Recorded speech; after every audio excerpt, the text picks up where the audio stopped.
नांदेडमध्ये भाजपला मोठा धक्का बसलाय। माजी आमदार सुभाष साबणेंनी भाजपला रामराम ठोकलाय। सुभाष साबणे आता तुतारी घेणार की पुन्हा घर वापसी करून हातात मशाल घेणार, याकडे सर्वांचंच लक्ष लागलंय। भाजपकडून झारखंड विधानसभेसाठी 66 उमेदवारांची यादी जाहीर करण्यात आली आहे। चंपाई सोरेन यांना सरायकेलामधून उमेदवारी जाहीर करण्यात आली आहे, तर बाबूलाल मरांडी धनवारमधून रिंगणात उतरणार आहेत। अमित ठाकरे यांच्या दादर माहीम मतदारसंघाच्या उमेदवारीबद्दल निश्चिती असल्याची माहिती मिळते। अमित ठाकरे जर विधानसभा निवडणुकीच्या मैदानात उतरतील तर उद्धव ठाकरे यांचा पाठिंबा असेल अशी माहिती सूत्रांनी दिली आहे। पुण्यात सोनं व्यापाऱ्याला बिष्णोईच्या नावानं धमकी देण्यात आली। मेलवरून व्यापाऱ्याकडे 15 कोटींची मागणी करण्यात आली। या प्रकरणी पुणे सायबर पोलिसांकडून तपास सुरू आहे। पुण्यातील कोथरूड विधानसभा मतदारसंघातील भाजपमधील नाराजी नाट्य अजूनही कायम आहे। नाराज किंबहुना बंडखोरीच्या तयारीत असलेले अमोल बालवडकर यांच्या घरी जात भाजप प्रदेशाध्यक्ष चंद्रशेखर बावनकुळे यांनी भेट घेतली। दोघांमध्ये तब्बल तासभर चर्चा झाली। पुणे जिल्ह्याच्या आंबेगाव तालुक्यातील गावडेवाडी इथे 20 एकरपेक्षा अधिक जास्त ऊस जळाल्याची माहिती आहे। ऊस पीक जळाल्यानं शेतकऱ्यांचं मोठं आर्थिक नुकसान झालंय। महावितरणाच्या विद्युत वाहक तारांचं घर्षण होऊन ऊसाला आग लागल्याचा प्राथमिक अंदाज आहे। सांगलीच्या मिरज तालुक्यातल्या खटावमध्ये औषध फवारणीनंतर द्राक्षबाग जळून गेल्याची घटना घडली। यामध्ये तब्बल 3 एकरवरील द्राक्षबाग उद्ध्वस्त झाली आहे।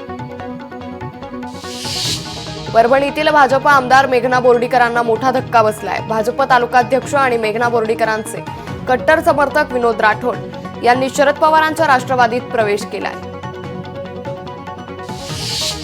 महाविकास आघाडी महायुतीचं एन्काउंटर करणार असा दावा परिवर्तन महाशक्तीच्या बच्चू कडूंनी केलाय। एन्काउंटर केलं तरी जनता महायुतीलाच निवडून देणार। बच्चू कडूंनी सात्विक भाषा वापरावी, मंत्री अनिल पाटलांनी बच्चू कडूंना प्रत्युत्तर दिलंय।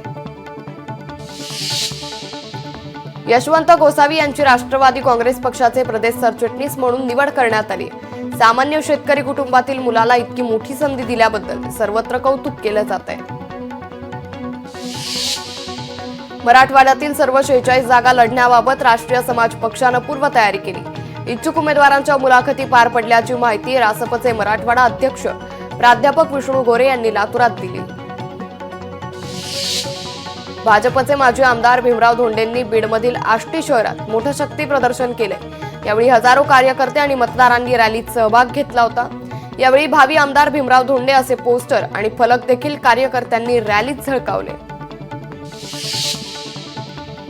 जरांगेंची निवडणूक लढवण्याची पात्रता नाही अशी जोरदार टीका ओबीसी नेते लक्ष्मण हाकेंनी केली आहे। ओबीसींच्या प्रश्नांवर न बोलणाऱ्या नेत्यांना आता घरी बसवू असा इशाराही यावेळी हाकेंनी दिला। विधानसभा निवडणुकीच्या पार्श्वभूमीवर नागपूरमध्ये राजकीय घडामोडींना वेग आलाय। काँग्रेसच्या नेत्या रश्मी बर्वे विधानसभा निवडणुकीच्या रिंगणात उतरण्याची शक्यता आहे। सर्वोच्च न्यायालयाच्या या निर्णयामुळे रश्मी बर्वे यांना मोठा दिलासा मिळालाय। भाजपच्या विजया रहाटकर यांची राष्ट्रीय महिला आयोगाच्या अध्यक्षपदी नियुक्ती करण्यात आली आहे। राष्ट्रीय महिला आयोगाचं अध्यक्षपद भूषवणाऱ्या विजया रहाटकर या पहिल्याच मराठी व्यक्ती ठरल्या आहेत। वंचित बहुजन आघाडीची 4थी यादी जाहीर करण्यात आली। 3ऱ्या यादीत 16 जणांची उमेदवारी घोषित करण्यात आली असून आतापर्यंत राज्यभरात 67 उमेदवारांची यादी वंचितकडून जाहीर करण्यात आली। हिंगोलीत वंचित बहुजन आघाडीनं आंदोलनाचा इशारा दिलाय। आमदार संतोष बांगर यांच्यावर आचारसंहितेचा भंग केल्याप्रकरणी तात्काळ गुन्हा दाखल करण्याची वंचितनं निवडणूक निर्णय अधिकाऱ्यांकडे मागणी केली आहे। सोलापूर जिल्ह्यातील म्हाडा नगरपंचायतच्या काँग्रेसच्या नगराध्यक्ष ॲडव्होकेट मीनल साठेंनी मनोज जरांगेंची भेट घेतली। मीनल साठे सोलापूर जिल्ह्यातील म्हाडा विधानसभा मतदारसंघातून निवडणूक लढवण्यासाठी इच्छुक असल्याचं म्हटलं जात आहे। माजी आमदार धनराज महाले मुख्यमंत्री एकनाथ शिंदेंची त्यांनी भेट घेतली आहे। दिंडोरीची जागा सेनेला सुटण्याचा आग्रह महाले यांनी केला असून जागेसाठी महालेंकडून जोरदार शक्ती प्रदर्शन करण्यात आलंय।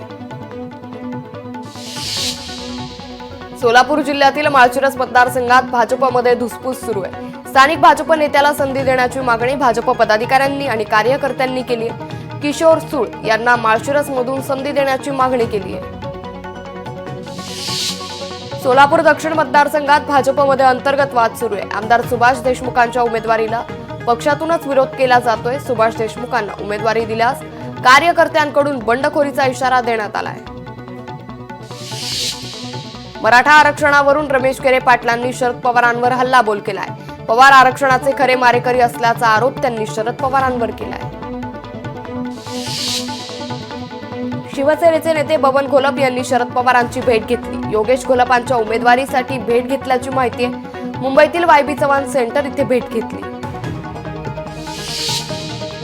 माढा विधानसभा मतदारसंघात महाविकास आघाडीला झटका आहे. काँग्रेसच्या इच्छुकांनी मराठा समाजाकडे उमेदवारी मागितली.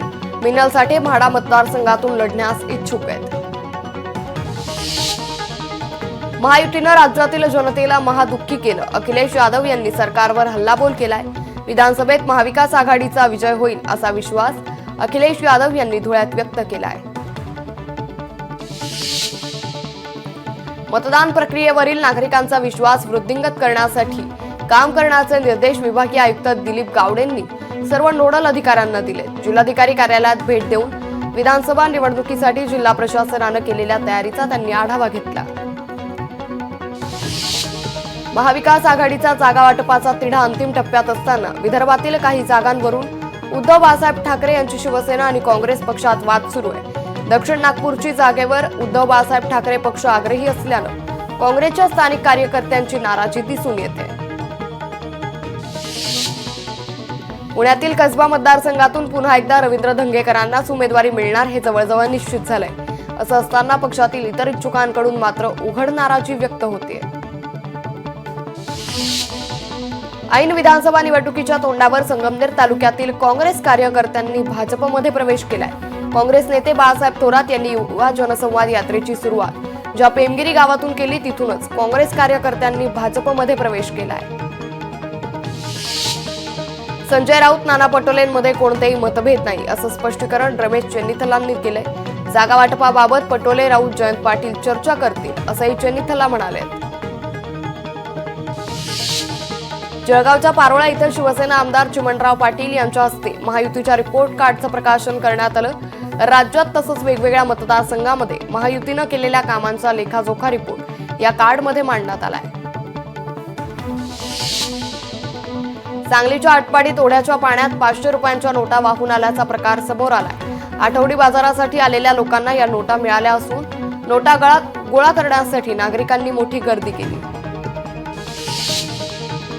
चिपळूणमध्ये परतीच्या पावसामुळे भात शेतीचं मोठं नुकसान झालंय. या पावसानं शेतकऱ्यांचा दिवाळीचा आनंद हिरावून घेतल्यानं शेतकऱ्यांवर दुःखाचा डोंगर कोसळलाय. फिक्की या राष्ट्रीय संस्थेकडून गोंडवाना विद्यापीठाला संस्थात्मक सामाजिक उत्तरदायित्व हा राष्ट्रीय पुरस्कार देण्यात आलाय. दिल्लीत झालेल्या कार्यक्रमात भारतातील ब्रिटिश सरकारच्या उच्चायुक्त लिंडा कॅमरून यांच्या हस्ते हा पुरस्कार प्रदान करण्यात आला. अकोला शहरातील नवीन उड्डाणपुलावर भीषण अपघात झालाय. समोरून येणाऱ्या वाहनाच्या धडकेत एका दुचाकीला अपघात होऊन 28 वर्षीय युवकाचा मृत्यू झालाय. वाशिममध्ये ट्रॅव्हल्स आणि कंटेनरचा भीषण अपघात झालाय. या अपघातात 8 प्रवासी जखमी झाले. जखमींवर कारंजा उपजिल्हा रुग्णालयात उपचार सुरू आहेत. नाशिकच्या इंदिरानगरमध्ये महाविद्यालयीन विद्यार्थिनीनं आत्महत्या केली. इमारतीवरून उडी घेत या तरुणीनं आपलं जीवन संपवलं. आत्महत्येचं कारण अद्यापही अस्पष्ट आहे. पुण्यात टेम्पोनं अचानक पेट घेतला. पुण्यातील सिंहगड रोड परिसरात ही घटना घडली. आगीमुळे टेम्पोजवळ असलेल्या सिलेंडरचा देखील स्फोट झाला.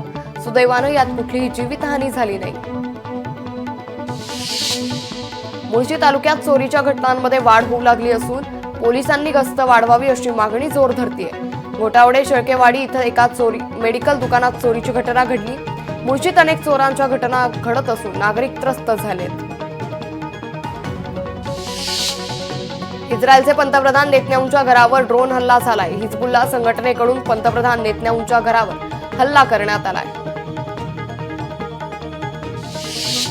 गोंदियात एका तरुणाकडून 28 किलो गांजा जप्त करण्यात आलाय. 8,68,000चा गांजा हस्तगत करण्यात आला. पोलिसांच्या स्थानिक गुन्हे शाखेनं ही कारवाई केली. जळगावात वकील पंकज अत्रेंच्या घरावर रात्री दगडफेक करण्यात आली. स्वामी समर्थ केंद्राला विरोध केल्याच्या रागातून मनसे कार्यकर्त्यांनी दगडफेक केल्याची माहिती समोर आली। या प्रकरणी 13 मनसे कार्यकर्त्यांना अटक करण्यात आली। लोकशाही मराठी ऐका, पहा, जागरूक रहा।